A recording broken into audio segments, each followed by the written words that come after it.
నమస్తే, welcome to our channel. ఈరోజు మనతో పాటు ఉన్న గెస్ట్ తేజస్విని గుప్తా గారు. సో మనకి యోగాలో అండ్ అలానే పీస్ఫుల్ ప్రెగ్నెన్సీ కోచ్గా కూడా వర్క్ చేస్తున్నారు. సో ఈ రోజు మనం మేడంతో మాట్లాడి ఒక కొత్త టాపిక్ని అడిగి తెలుసుకుందాం. నమస్తే అండి. నమస్తే. సో ఈరోజు మనం ఏ టాపిక్ గురించి వ్యూయర్స్కి చెప్పబోతున్నాం? ఈరోజు ప్రెగ్నెంట్ ఉమెన్కి గర్భ సంస్కారం అంటే ఏంటి తెలుసుకుందాం. సో గర్భ సంస్కారం అంటే ఏంటండి? అంటే పేరులోనే ఉంది గర్భం. గర్భం అంటే ఊంబ్. సంస్కారం అంటే ఒక మంచి కల్చర్ని మనం గర్భంలో ఉన్న శిశువుకి అందిస్తున్నాం, బేబీకి ఇస్తున్నాం అన్నమాట. అచ్చా, ఓకే. దాన్ని గర్భ సంస్కారం అంటే ఇప్పుడు ప్రతి ఒక్క డెలివరీ అయ్యేటువంటి లేడీ కావచ్చు, లైక్ అంటే కన్ఫర్మ్ అయిన వాళ్ళు డెఫినెట్ గా ఈ యొక్క సంస్కారాన్ని ఇవ్వాలి అంటారా తన బేబీకి? డెఫినెట్లీ కావాలి. ఎందుకనంటే ఒక మంచి లైఫ్ స్టైల్ లీడ్ చేయాలి అంటే తన జర్నీ స్టార్ట్ అయ్యేది ఊంబు నుండే. కాబట్టి ఎప్పుడైతే మదర్ మంచి గర్భ సంస్కారాన్ని ఇస్తారో సో డెఫినెట్లీ పిల్లలు చాలా అద్భుతంగా బయటకు వస్తారు. ఒక మిరాకిల్స్ ని చూడగలుగుతాం మనం. మేడం, అయితే స్టార్టింగ్ మనం ఎలా స్టార్ట్ చేయాలంటారు? అంటే మనకి ప్రెగ్నెన్సీ కన్ఫర్మ్ అయిన తర్వాతనా, లేదు అని అంటే మనకి 1-2 వీక్స్ అనేది కూడా ఉంటుంది అని అంటారు. సో అప్పటి నుంచి స్టార్టింగ్ అనేది ఉంటుంది అంటారు. సో ఎప్పుడైతే కన్సీవ్ అవుతారో అంతకు ముందే అని చెప్తాం. గర్భధారణ అంటే కన్సీవ్ అవ్వక ముందుకే 3 months జర్నీ స్టార్ట్ అవుతుంది అనమాట. సో బేబీ మన ఓములోకి వచ్చే ముందే 3 months ట్రావెల్ అమ్మతో అండ్ నాన్నతో ప్రయాణం స్టార్ట్ అవుతుంది. సో అక్కడ నుండి హెల్దీ లైఫ్ స్టైల్ అనేది చాలా ఇంపార్టెంట్. సో గర్భ సంస్కారానికి వస్తే మాత్రం కన్సీవ్ అయినప్పటి నుండి వస్తుంది. సో మనకి కన్సీవ్ అయ్యాక కన్ఫర్మేషన్ తెలియడానికి 1 month పడుతుంది. సో ఫస్ట్ మంత్ మనకు తెలియకుండానే వెళ్ళిపోతుంది. సో ఎప్పుడైతే మీరు కన్ఫర్మ్ అయ్యిందో అప్పుడు మీరు 2nd monthలోకి ఎంటర్ అవుతారు. కాబట్టి సో అక్కడ నుండి మన జర్నీ స్టార్ట్ అవుతుంది. గర్భ సంస్కారం అనేది అక్కడ నుండి మనం చేయడం మొదలు పెడతాం. ఓకే. ఏ విధంగా వాళ్ళు బేబీ తోటి మాట్లాడే విధానం ఉండాలి అంటారు? ఎట్లాగైతే మీరు ఇంట్లో వ్యక్తులతో ఎలా మాట్లాడతారో సింపుల్గా మీ హస్బెండ్తో కానీ మీ అమ్మతో మీకు చాలా ఇష్టమైన వ్యక్తులతో ఎలాగైతే మాట్లాడతారో అంతే చాలా ప్రేమగా మీరు మీ బేబీతో మాట్లాడాలన్నమాట. సో ఇక్కడ గర్భ సంస్కారం అంటే మనకు చాలా వినడానికి ఏన్షియంట్ వర్డ్ లాగా ఉంది. అంటే అసలు ఏదో కొత్త పదంలా ఉంది. సింపుల్ గా మనం చేసే పనులు చాలా మంది చేసే ఎప్పుడైతే కన్సీవ్ అయిందని తెలిసిన వెంటనే ఇంట్లో చిన్ని ఫొటోస్ పెట్టుకోవడం కానీ బాలకృష్ణ ఫోటో కానీ ఏదైనా బేబీ ఫొటోస్ చూస్తూ ఉంటాం. ఎందుకు అంటే ఎలాంటి ఫొటోస్ చూస్తే పిల్లలు అలా వస్తారు అనేసి. సో ఇక్కడ ఇది కూడా ఒక పార్ట్ ఆఫ్ గర్భ సంస్కారం అని చెప్పుకోవచ్చు మనం. అంటే మీరు చేసే పనులలో ఒకటి ఫోకస్ అంతా బేబీ మీదే ఉంది కదా. అంటే అలా ఫేస్ ఉండాలి, అలా కళ్ళు ఉండాలి, అలా ముక్కు ఉండాలి. అలా రెగ్యులర్గా చూడడం వల్ల ఏం జరుగుతుంది, మదర్ జెనెటిక్స్ని సైతం మార్చేంత పవర్ ఉంటుంది. సో ఇప్పుడు నీకు ఇలాంటి కళ్ళే చూస్తూ ఉంటే డెఫినెట్లీ అలాంటి కళ్ళున్న అబ్బాయి మీకు వస్తారు. సో అందుకనేసి అమ్మ ఎంతైతే ఫోకస్డ్గా తన లైఫ్ స్టైల్ని సెట్ చేసుకుంటారో, తన లైఫ్ స్టైల్ మీద వర్క్ చేస్తారో సో అట్లాంటి బేబీస్ మనకు వస్తారు. ఓకే. సో ఇంకొకటి ఏంటంటే బేబీ లోపల ఉన్నప్పుడు ఫస్ట్ మంత్ నుంచి ఎంత కేర్ తీసుకుంటామో సో అది బేబీకి అంత ఎఫెక్టివ్గా పనిచేస్తుంది అంటారు. దాని చాలా మందికి క్రేవింగ్స్ అనేవి ఉంటాయి ప్రెగ్నెన్సీ టైంలో.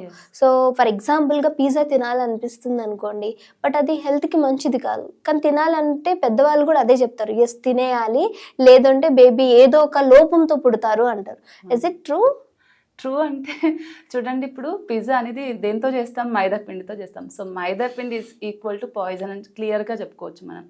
సో అది చాలా అన్హెల్దీ అయినప్పటికీ కూడా అది నేను తీసుకోవడం వల్ల హెల్ప్ అవుతుందా లేదా ఒక చిన్న థాట్ మీరు వచ్చింది అనుకోండి, మీకు డెఫినెట్లీ ఆ క్రైవింగ్ వెంటనే అక్కడి నుంచి వెళ్ళిపోతుంది. సింపుల్.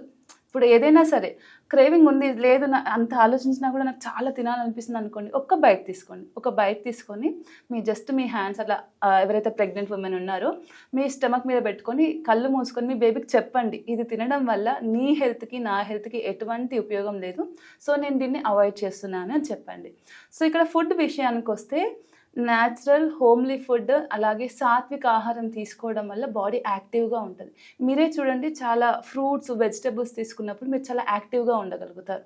ఎప్పుడైతే కొంచెం ఆయిల్ ఫుడ్ కానీ చాలా ఎక్కువ ఫ్రైస్ కానీ అట్లాంటివి తినడం తప్పు కాదు, బట్ అది తీసుకున్నప్పుడు కొంచెం డ్రౌజీగా అనిపిస్తుంది అనమాట. సో అట్లాగే ఇంకా ప్రెగ్నెంట్ విమెన్ ఎలాంటి ఫుడ్ తీసుకోవాలి, చాలా హెల్దీ ఫుడ్ తీసుకోవాలి, సాత్విక్ ఫుడ్ తీసుకుంటే చాలా బాగుంటుంది. అంటే ఫ్రూట్స్ వెజిటేబుల్స్ అవి ఎక్కువ ఇంక్లూడ్ చేసుకుంటే చాలా బాగుంటుంది, యాక్టివ్గా ఉంటారు. ఓకే. సో ఇక్కడ ఎలా అయితే మన బేబీ మనకి బాయ్ కావాలా గర్ల్ కావాలా లేదంటే నా బేబీ ఇలా ఉండాలి అని అనుకుంటారో, సో బేబీస్ కూడా మేబీ నాకు పేరెంట్స్ ఇలా ఉంటే బాగుండు అనే థాట్ ప్రాసెస్లో మన స్టమక్లో ఉన్నప్పుడు వాళ్ళు ఆలోచించవచ్చు అంటారా? హా, లోపలికి వచ్చాక కాదు, లోపలికి రాకముందుకే అనుకుంటారనమాట. ఓకే. సో మనకి ఎలాంటి అమ్మాయి రావాలి, ఇలాంటి అబ్బాయి రావాలి అంటే తను యాక్టివ్గా ఉండడం కానీ, లేదంటే నేషనల్ లెవెల్లో ఛాంపియన్ లాగా అవ్వాలి అనుకోవడం ఎట్లాగైతే అనుకుంటామో, పిల్లలు కూడా రాకముందుకే వాళ్ళ సోల్ ట్రావెల్ చేస్తున్నప్పుడే వాళ్ళు అనుకుంటారు అనమాట, మా అమ్మ ఇలా ఉండాలి, మా నాన్న ఇలా ఉండాలి అని. వాళ్ళ ఫ్రీక్వెన్సీకి ఎప్పుడైతే పేరెంట్స్ మ్యాచ్ అవుతారో వాళ్ళు అప్పుడు వచ్చేస్తారు. ఓకే. ఓకే, ఫర్ ఎగ్జాంపుల్గా ఇప్పుడు అలా చెప్పడానికి మనం ఎగ్జాక్ట్గా చెప్పడానికి లేదు, బట్ ఫర్ ఎగ్జాంపుల్ చెప్పుకుంటే కొంతమంది ప్రెగ్నెన్సీ వెంటనే కన్ఫర్మ్ అవ్వదు, కొంచెం టైం తీసుకుంటుంది. అలా బెస్ట్ ఎగ్జాంపుల్ వచ్చేసి స్వామి వివేకానంద. ఓకే, వాళ్ళ మదర్ అండ్ ఫాదర్ ఇద్దరు కూడా మంచి స్పిరిచువాలిటీలో ఉన్నారు. వాళ్ళకి కూడా వెంటనే ప్రెగ్నెన్సీ కన్ఫర్మ్ అవ్వలేదంట. సో ఆమె చాలా సాధువులను ఇంటికి పిలిచి ఆతిథ్యం ఇచ్చి వాళ్ళ బ్లెస్సింగ్స్ని తను తీసుకుంటూ ఉండేదంట, అంటే వాళ్ళు బ్లెస్సింగ్స్ ఇస్తూ ఉండేవాళ్ళు. సో కొన్ని రోజులకు తనకు కన్ఫర్మ్ అయింది. ఈవెన్ తన ప్రెగ్నెన్సీ జర్నీలో కూడా సాధువులను ఇంటికి ఇన్వైట్ చేసి వాళ్ళకి సపరివర్యాలు చేయడం, అలాంటివి చేయడం వల్ల వాళ్ళ బ్లెస్సింగ్స్ తన మదర్తో పాటు తన హోమ్లో ఉన్న స్వామి వివేకానందకి రీచ్ అయ్యాయి. సో స్వామి వివేకానందకు బయటికి వచ్చిన తర్వాత అతను ఒక అద్భుతం. అతను ఇప్పటికీ లేనప్పటికీ కూడా అతని కోసం మాట్లాడుకుంటున్నాం. అతను జీవించిన లైఫ్ చాలా తక్కువ, హార్డ్లీ 35 లోపే తను బ్రతికాడు. బట్ అతని ఫుట్ ప్రింట్స్ ఇప్పటికీ మనం ఫాలో అవుతున్నాం. సో ఎప్పుడైతే మదర్ చాలా డిటర్మైన్డ్గా నాకు ఇలాంటి సంతానం కావాలి అని చాలా వాళ్ళు స్ట్రాంగ్గా బిలీవ్ చేస్తారో అప్పుడు ఆటోమేటిక్గా అలాంటి లైఫ్ స్టైల్ వైపే వాళ్ళు అడుగులు వేస్తారు. సో అలా చేయడం వల్ల పిల్లలు కూడా అంతే స్ట్రాంగ్గా వస్తారు. అంతకు మించి వచ్చినా కూడా ఆశ్చర్యపోయేది లేదు. సో కాబట్టి ప్రెగ్నెంట్ ఉమెన్ ఆహార విహార వ్యవహార ఈ మూడిటి మీద మనం ఫోకస్ చేయాలి. ఆహారం అంటే మీకు తెలిసిన విషయం, మంచి న్యాచురల్ ఫుడ్, సాత్విక్ ఫుడ్ తీసుకోవాలి. విహారం ఏ టైంకి లేస్తున్నాము, ఏం చేస్తున్నాం, డే అంతా ఫోన్తో గడిపేస్తున్నామా లేదా ఏదైనా బుక్స్ చదువుతూ లేదా రామాయణం కానీ భాగవతం లేదా మంచి సాంగ్స్ వినడం కానీ శ్లోకాస్ చాంటింగ్ చేయడం అలా గడుపుతున్నామా మనం గమనించుకోవాలి. అండ్ లాస్ట్ వచ్చేసి వ్యవహారం అంటే ఎలాంటి థాట్స్ వస్తున్నాయి మీకు. ఇప్పుడు మీరు ఇంత బాగా తింటున్నా, మంచి చేస్తున్నా, థాట్స్ మాత్రం పిచ్చిగా వస్తున్నాయి అనుకోండి, అది మళ్ళీ బేబీ మీద ఎఫెక్ట్ పడుతుంది.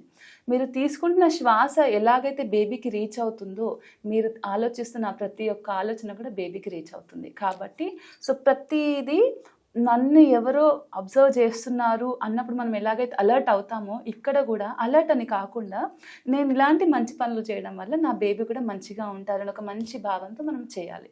సో ఇదంతా కూడా చాలా పెద్ద టాపిక్ గర్భ సంస్కారం అనేది. సో మనం మన ప్రయత్నంలో కొంచెం వ్యూయర్స్కి అందించేలాగా ప్రయత్నం చేస్తున్నాం. Okay, thank you so much Tejaswini గారు, చాలా మంచి టాపిక్ చెప్పారు. ఇంకో టాపిక్తో మళ్ళీ మీ అందరి ముందుకు వస్తాం. చూస్తూనే ఉండండి అవర్ ఛానల్. నమస్తే.